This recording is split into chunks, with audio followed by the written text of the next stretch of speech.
Okay, well, I'm back at my setup here, and I just want to explain to you what I've got going on. I've taken the time, and I'll show this to you here in a minute, to mill up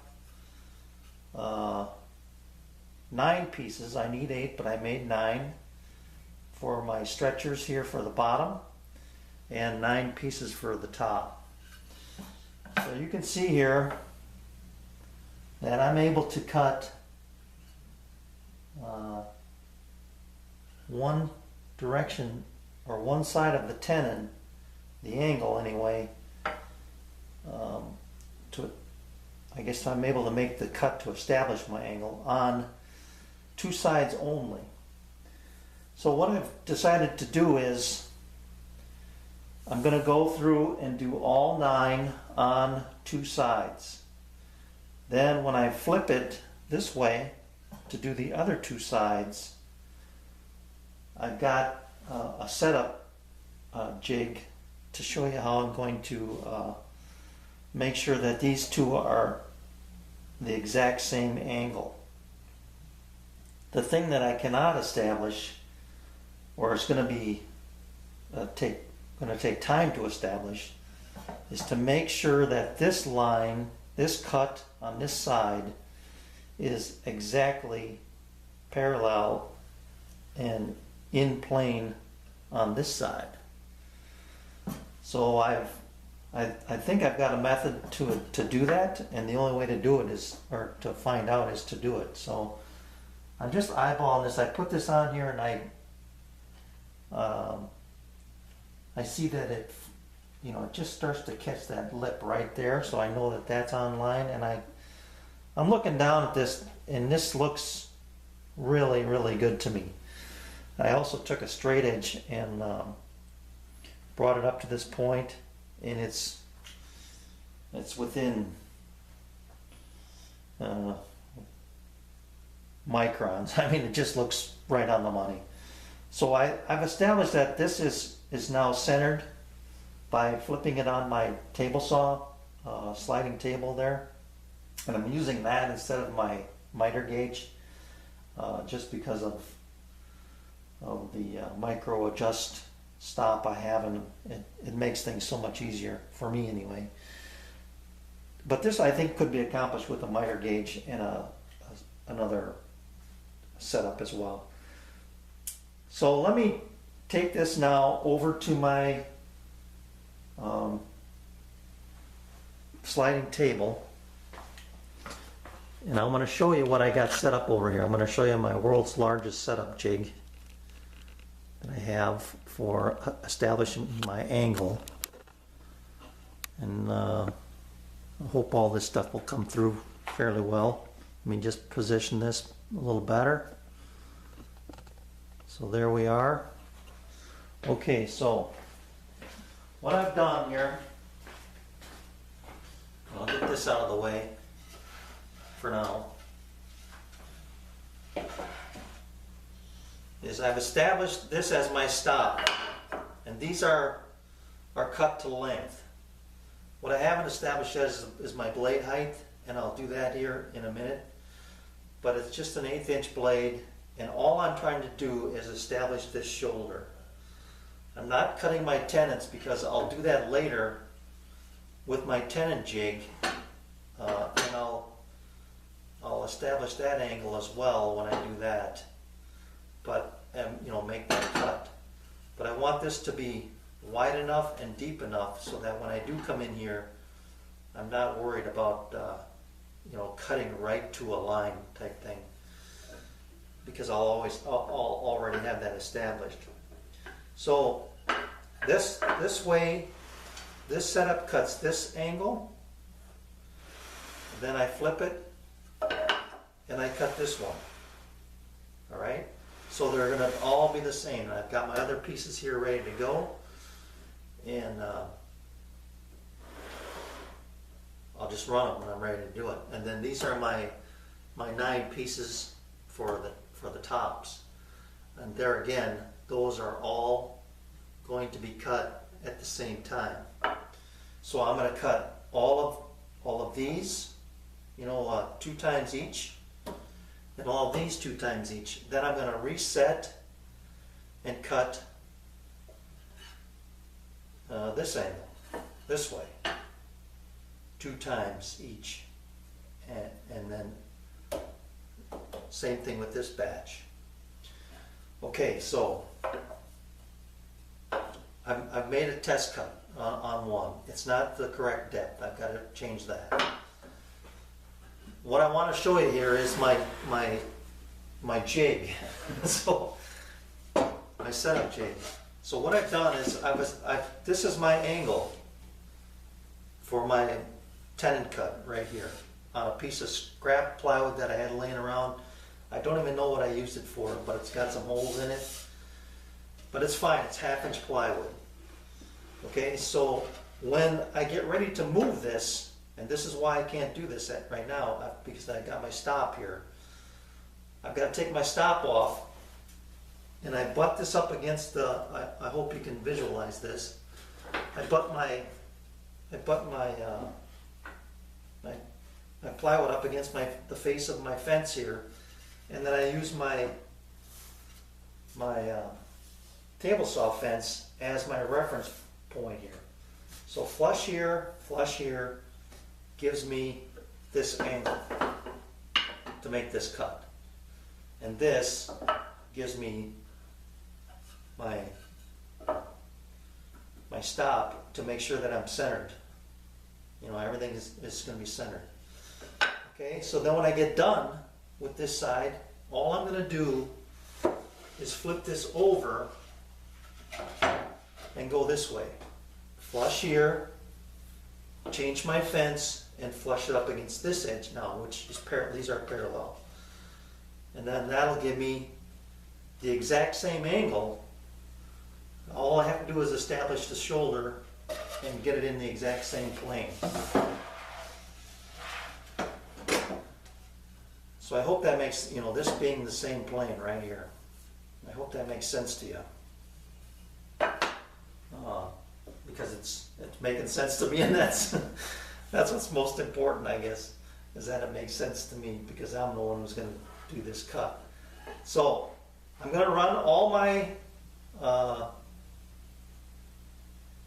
pieces, these first and these, and then and I'm going to establish a depth of cut here.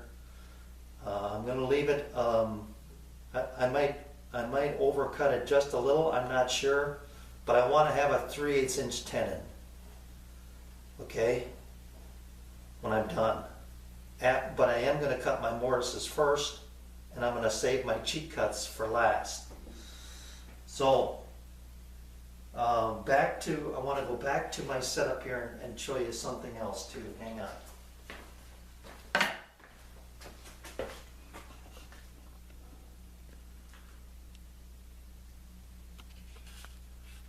All right, so this is what you have to worry about when you're doing this type of thing, is that it's a sliding scale, you know, right? So if I were to slide this up in my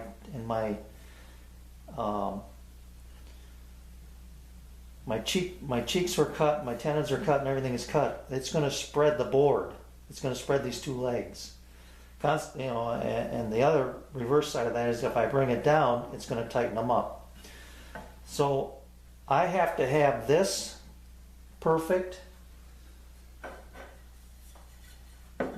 and this perfect, wherever I establish that cut to be. Right? So if let me get this into the shot here. So if I have this too low, then it's going to want to tighten up, and my angle is going to be off. And then I'd have to lower this one to get things back into plane. So I can't be off. You know, if I'm going to be off, I'll put it this way. I guess I can. If I'm going to be off, I want to be off up here. I want this to have to slide up a little bit, and then I can trim it flush with the top. So This one is not going to move. I'm going to establish this, and this is going to be, you know, all things going well, perfect right there at the top, and the angle is the same. So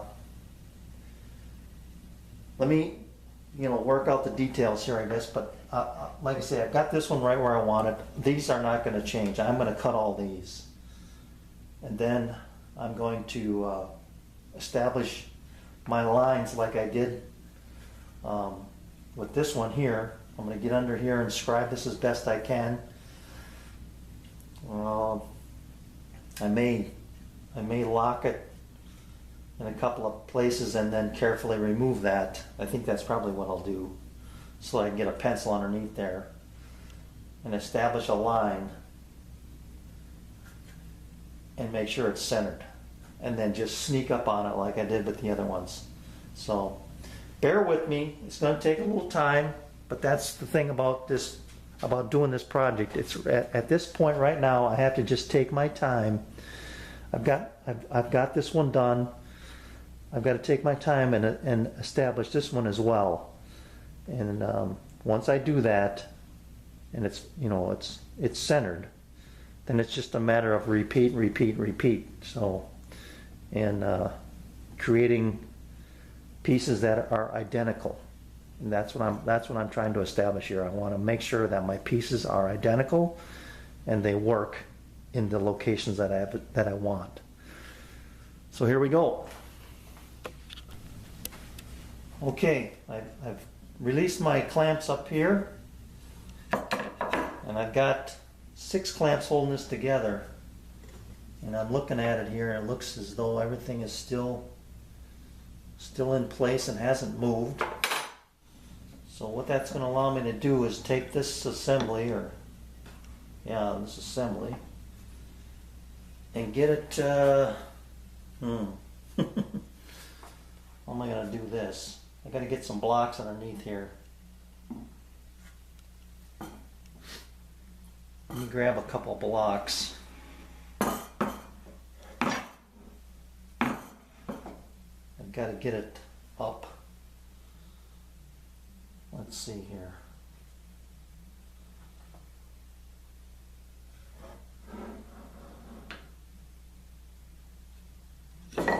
What I want to do is get that on there like that.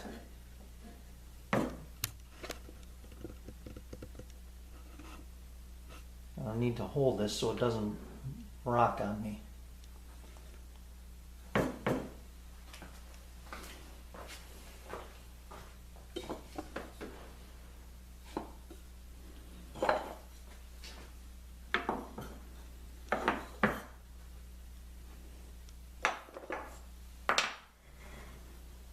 Guess that'll work.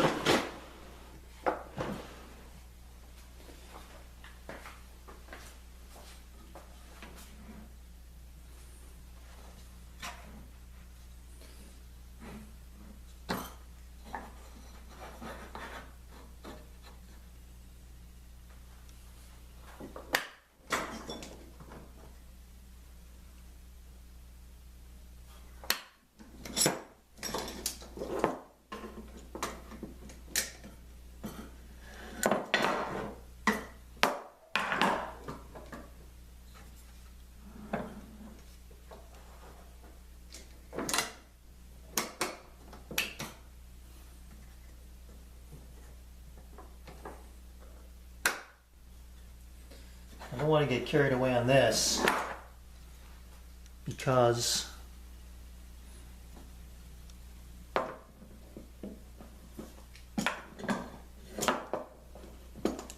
no, that's not going to work. I've got to go and slide this down a little bit more here so I can expose that hole.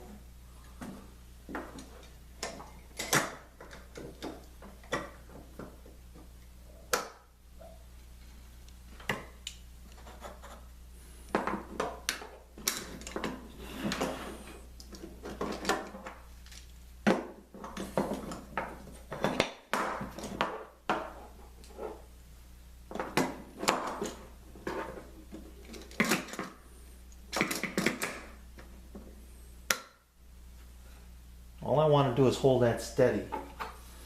And I'm still 12 inches apart. And that's good. So that hasn't moved on me. And then what I need to establish here is center.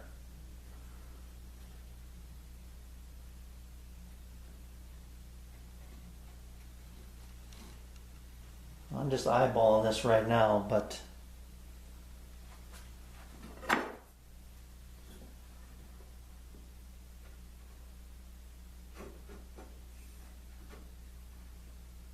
that's about 1 inch from that side.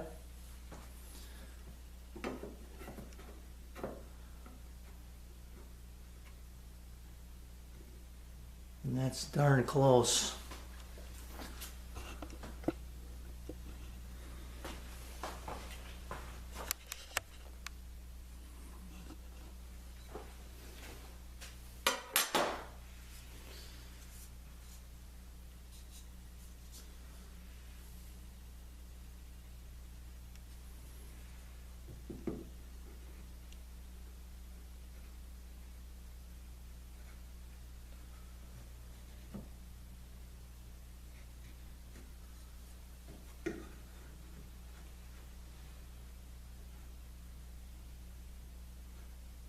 What I'm measuring off of is I'm putting my square on that angled edge. Boy, oh boy, that's awful close. It's just a little bit more than 1 inch.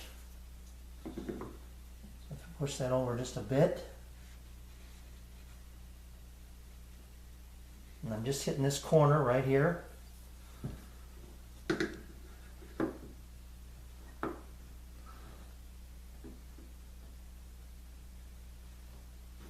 Oh man, I think that's it right there.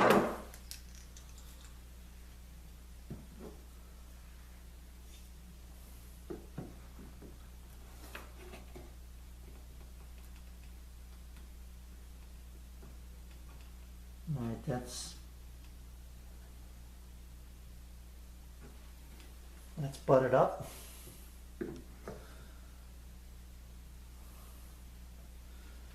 Well, there's probably about a 64th. I'm just going to move this ever so slightly.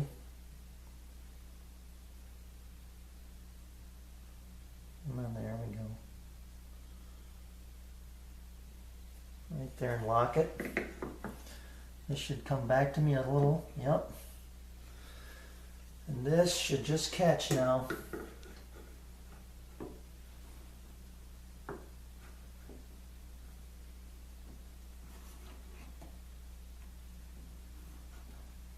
And there's flush. Let's see what happens here.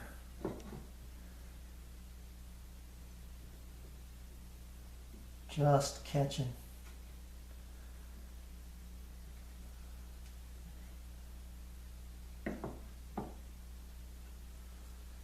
All right, I'm flush, flush, and I'm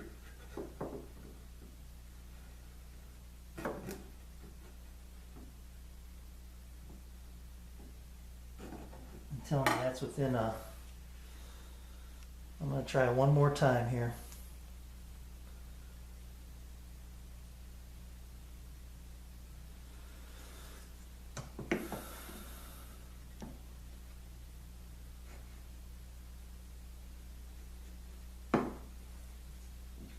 Flush.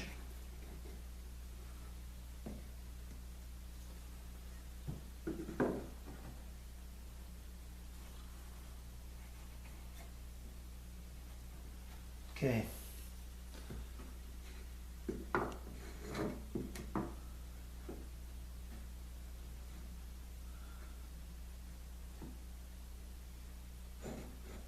That just kisses it.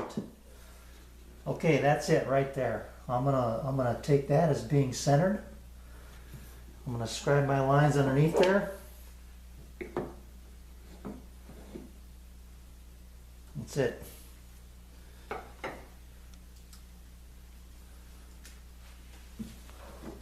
And that's what I want to that's what I want to move up to with my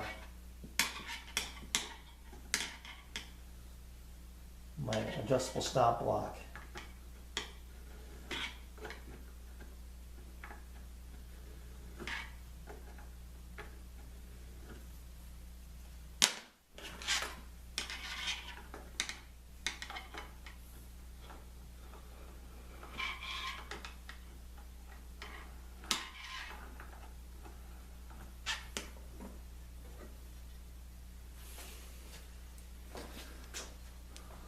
So there's my top pieces. So I'm going to work to this line, and then when I flip it, I should be right on that line as well. So I want to do what I will do this too. I never did this with the other ones, but I'm going to flip this over. I guess I can still do that with that one down there. And establish the lines this way and see, I should be very, very close. Not very close, I should be right on the money when I flip it.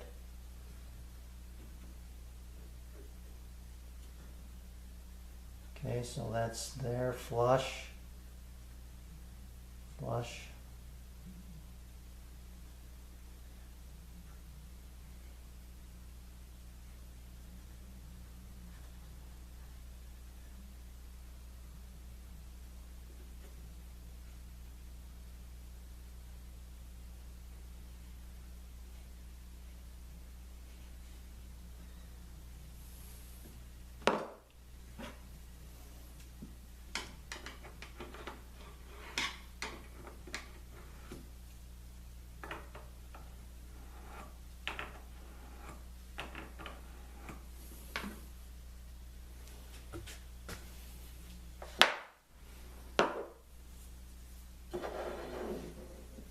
This line should be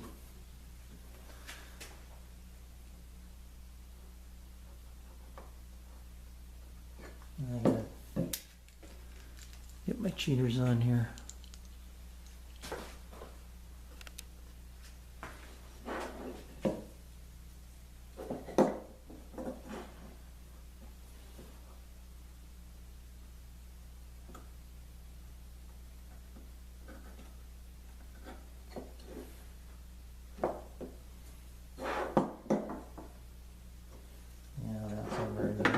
This way, so I can draw a straight line.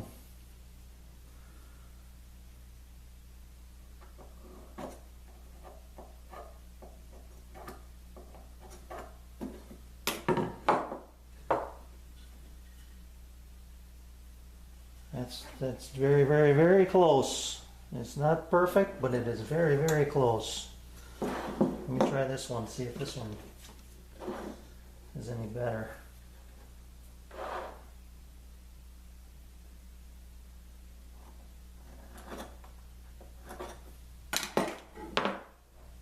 Yep.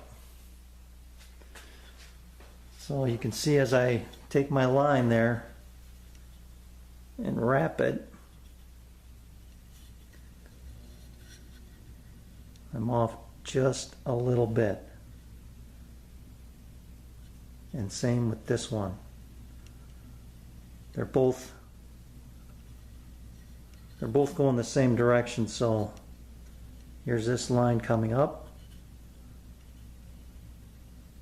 coming over, and wrap, and I'm just a hair off, but they're both going this way, so I can chalk that up to,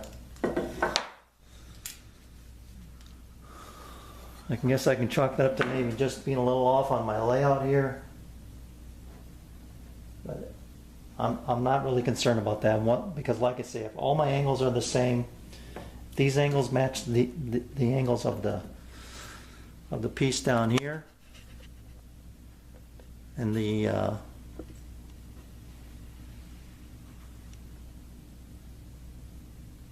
mortise locations are proper, then everything should pull together.